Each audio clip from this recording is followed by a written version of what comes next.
So today we are going to be learning about John C.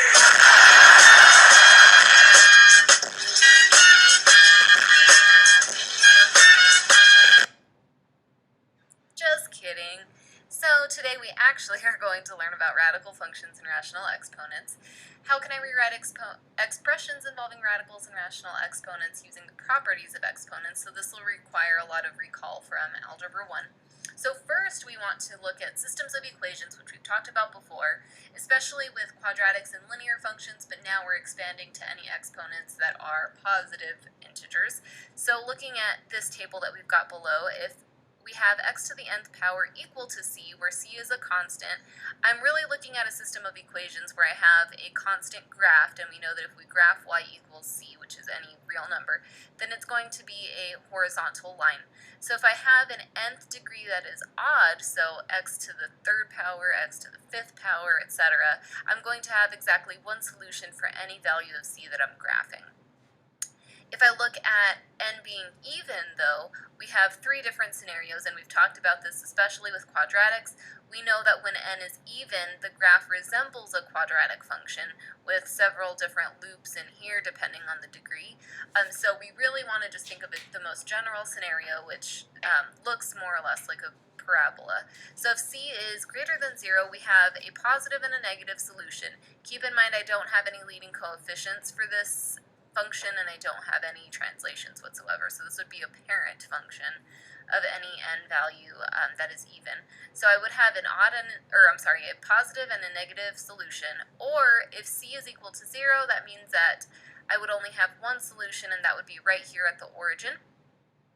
So then looking at c being less than 0, I would have no solution because my line would be lower than whatever my function actually is.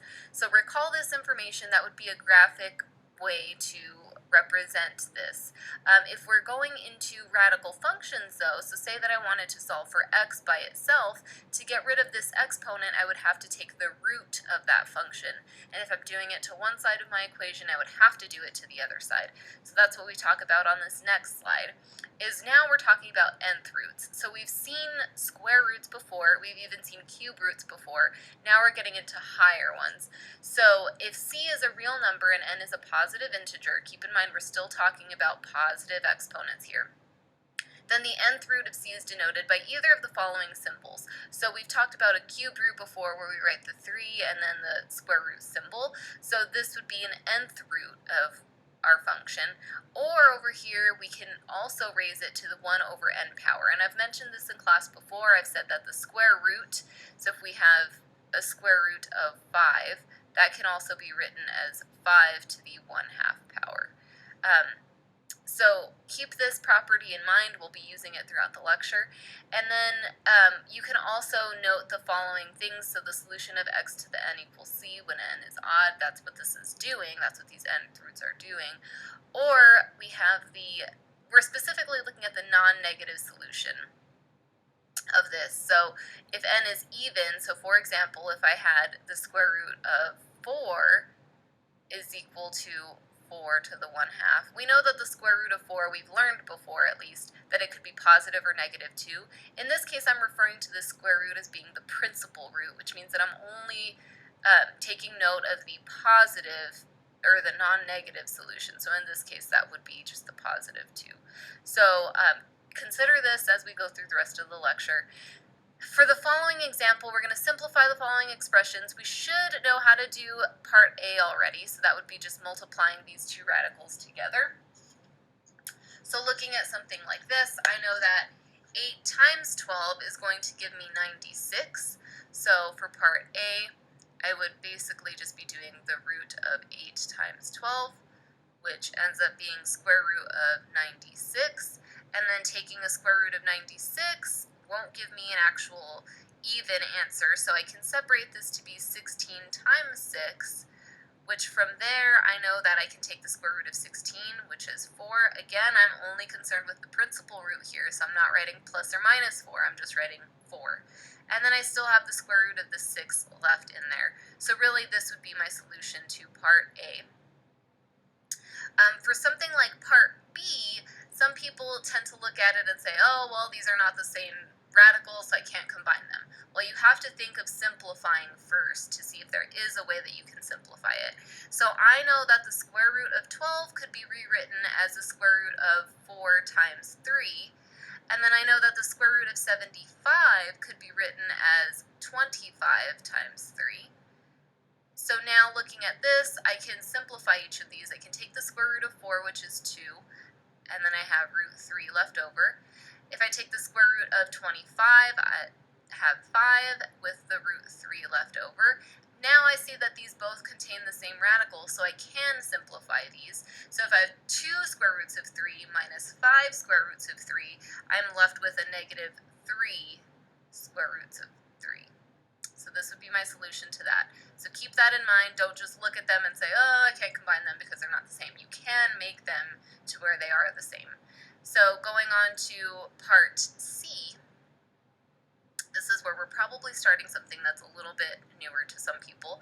So a cubed root, I can rewrite each of those factors or each of these terms inside separately. So I could take the cubed root of 8, multiply that by the cubed root of x to the 6th, and multiply that by the cubed root of y to the 4th. So looking at this, the cubed root of 8 we know to be 2. We've seen this a couple times in class already. So I've got the cubed root of 8 is 2. The x to the 6th, if I'm taking a cubed root of this, we can rewrite this a different way, or I can think of dividing those exponents. So this is something, again, we should have learned in Algebra 1, so if not, we'll get to it a little bit more. At the end, I have properties of exponents that you can look at, but the cubed root of x to the 6th ends up being x squared. And then if I look at this, I can't really rewrite that in any way. So for that one, I can rewrite it in another way. I lied. So if I look at this, I could have the cubed root of y cubed times the cubed root of y. And I know that I can separate these because if I multiply y cubed times y, I would get y to the 4th. So looking at this now, if I have y cubed and the cubed root of that, that ends up being just y. So really I have 2x squared y, and then I can't take the cubed root of just a y by itself, so now I just have to rewrite that cubed root of y. So that would be my solution to this one. And sorry, going back to this one, I feel like some people will probably be confused because I didn't explain it very well. So this one I can rewrite as 2 separate things, just like I did with the y. So I could write the cubed root of x cubed, and then multiply that by the cubed root of x cubed. So the cubed root of x cubed is just x, and then same here, x, and x times x gives me x squared. So that's how you can think of that one for now, at least. So this would be my solution for that if I were to simplify that or take those roots. And then the following one would be, I want you to recognize that this is a difference of squares. So if I look at these two terms, these are both the same binomial, but the only difference is the sign in the middle. So really for part D, I could rewrite that as 5 squared minus the square root of c squared. And so you should be able to recognize that. If you don't, you can look online for some worksheets on practicing difference of squares to help you get better at that. So looking at this, I have 25 minus c. And so that would be the simplest way that I can write that expression. Hopefully those are okay. If not, ask me questions in class.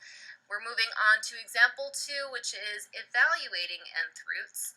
And so this can or cannot be easy depending on the number that's given to you.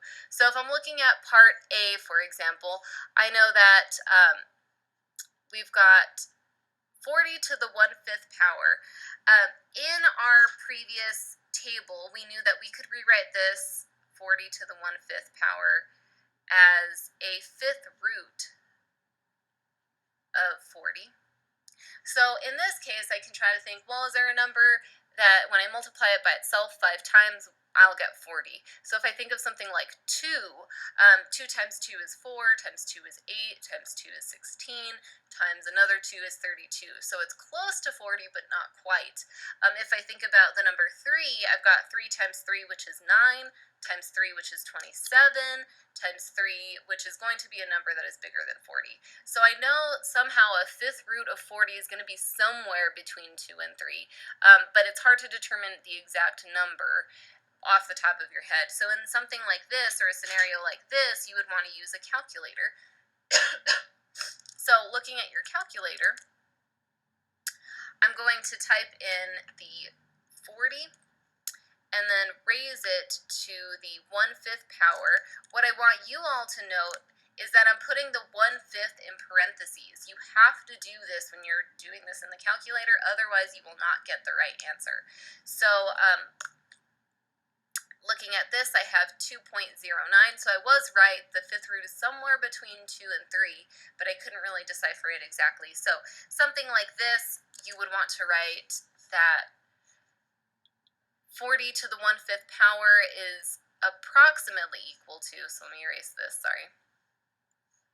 It's approximately equal to 2.09128.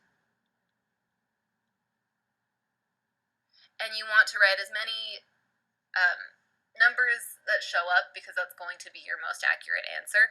Another thing I want you to note is that we could have also rewritten 40 to the 1/5 as 40 to the 0.02 power, and that's because if I were to write 1/5 in my calculator, then and approximate the decimal, I would get 0.2.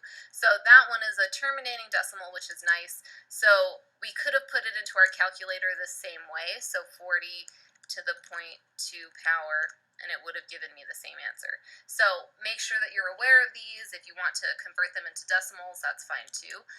Looking at the next one, though, if we look at 225 to the 1/11th power, looking at this, I can't actually write this as a decimal, and that's because if I were to take 1/11 and get the decimal form of that, we see that it's a repeating decimal, so it's a non-terminating. In this case, I would not advise that you put 225 to the 0.0909 power, because then you're having to round that decimal, and it's not going to give you an accurate answer. So in this case, you could enter the nth root here as well, which is the next thing that I wanted to show you. So you can hit Control and then the caret button. That gives you the nth root, so I'm taking the 11th root of 225.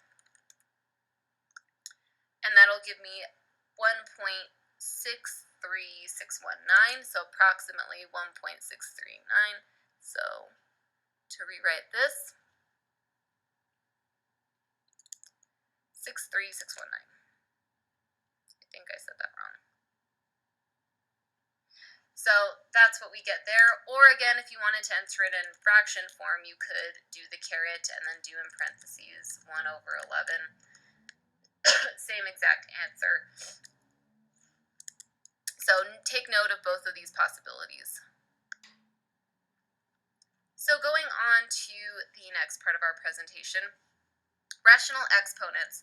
So looking at this, we've discussed that we have something in the form of a power that is 1/n. So in this case, we're referring to nth roots. Another possibility, though, is having something in the form of m/n. And so this is where we integrate our properties or our laws of exponents. So if you recall, we know that c to the rs power can be written as c to the r raised to the s power, or it can be written as c to the s raised to the r power, and we've discussed this in class with those polynomials. If you have a power raised to a power, you multiply them together. So these are all equivalent statements. Also, if I was rewriting this that's it for that. So recall this information. So if we have an example that looks like maybe 4 to the 3/2 power, So now I'm using something that looks like m over n. I can rewrite this as 4 to the 3 power raised to the 1/2 power, because if I multiply those, I would get 3/2. Or I could write it the other way around. So I could write 4 to the 1/2 power and raise that to the 3rd power. So these are the properties in blue, just rewritten in number or numeric form. So if I were to rewrite this including radicals, then I know that this expression here would be 4 to the 3rd, and then a 1/2 power represents a square root. So it'd be like taking the square root of 4 to the 3rd. Or in another scenario, I could be taking the square root of just the 4. So if I have the square root of 4, but I would raise that to the 3rd power. So all of these in purple are all equivalent statements, and they will give me the same answer. Noticing this, if I were to work it out, 4 to the 3rd is 4 times 4 times 4. So looking at that, I would have 64 in my radical, and the square root of 64 is 8. Remember that we're talking about principal roots, so all of these are exactly the same. And then looking at this, if I were to work this out, the square root of 4 is 2, again talking about a principal root, and if I cubed that, that would give me 8. So all of these are all the same thing. So really all of the things in purple are equivalent to each other.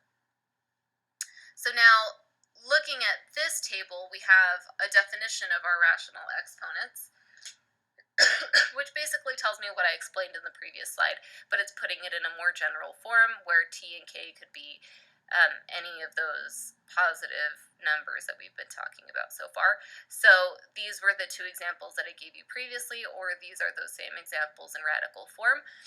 One caution to note would be that depending on your calculator, you could get non-real numbers, because some calculators were not set up or designed in a way where they can take these types of roots. So try some of these, like try this example maybe in your calculator and see what kind of answer it gives you. If it doesn't give you a real number, or if it gives you some kind of error, then that's where these properties that we've learned will help you. So you can raise the -8 to the 2nd power first, and then whatever answer you get from there, take the cubed root of it, or vice versa. You could take a cubed root of the -8 first and then square that answer. So consider this depending on the calculator that you all have. In class, though, this will work. So the calculators that we have in class are pretty smart, and they know how to do those. So the next thing to note is our laws of exponents. So this is really, really big, and this is something that you all learned in Algebra 1. So I expect for you all to know these off the top of your head. If you're not familiar with them, then you need to be making flashcards. You need to be looking online for some worksheets to practice, because these are things that we will not spend time going over in class. You'll see them in class, and I'll explain them as I do examples with them, but I do expect you to know these and be comfortable with them. So these are things that we've talked about before. Number 1, we've seen before. Number 2, we haven't experienced in class very much, but it's important that you know this because we will see it. And then over here, we've talked about this one in this presentation in particular. These are exactly the same. If you have an exponent in the denominator, you can rewrite it as a negative exponent. So make sure that you know these and have these in your notebook, because we will refer to them over and over again for the rest of the year. So for example number 3, if we're trying to rewrite this expression using only positive exponents, I would have to use those properties of exponents on the previous slide to work it out. So the next 3 examples, or the next 4 examples that I have for you, I believe, are using properties of exponents. So you can probably fast forward through some of them if you don't want to watch all of them. But it's important that you know them. So looking at this, I'm going to rewrite these with the positive exponents, and so to make it easier for me, I'm going to actually separate all of these different terms. So I'm going to write 8 to the 2/3 power, and then multiply that by r to the 3/4 power times, or raised, I'm sorry, to the 2/3 power. And then I've got that times s to the -3, but that's being raised to the 2/3 power. So again, it's almost like distributing this power, but keep in mind you can only do that if all of the terms inside of the parentheses are being multiplied by each other. You cannot distribute an exponent if you are adding or subtracting inside of that. So looking at this, 8 to the 2/3 would mean that I have 8 squared, and I'm taking the cubed root of that. So keep in mind these properties. The next thing would be to multiply these two exponents. So I have r, 3 times 2 is 6, 4 times 3 is 12. And then here I've got s to the negative 6 over 3. And that's because this is technically negative 3 over 1, so multiplying those results in that.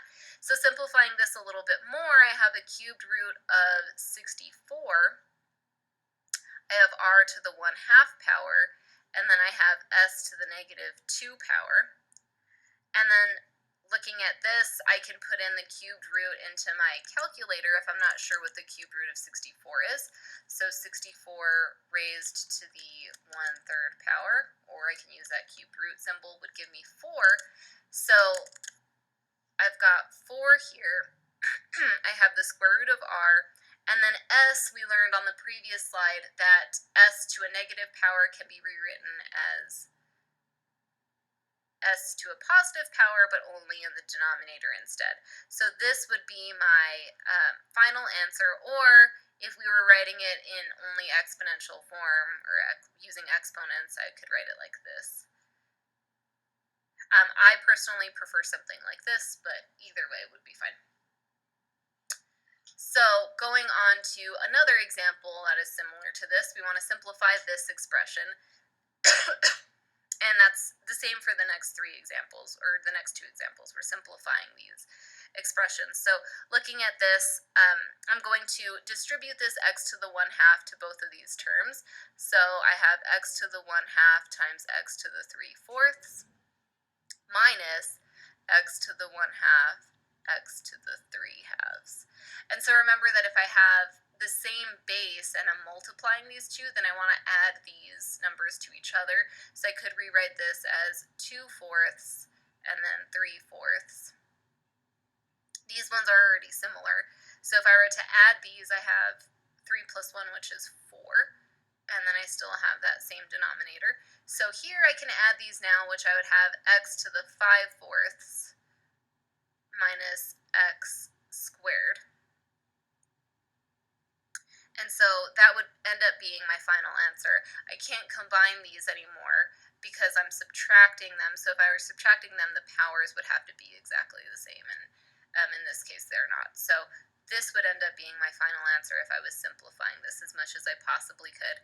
The next example, number 5, would be simplifying this other expression. So notice that the only thing that's being raised to another power is this last term out here. So I would rewrite x to the 5/2, y to the 4th. And then I'm going to separate both of these numbers.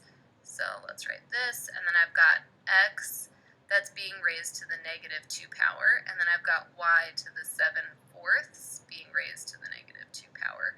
So here, x to the 5/2, y to the 4th, x to the negative 2, y to the negative 14/4.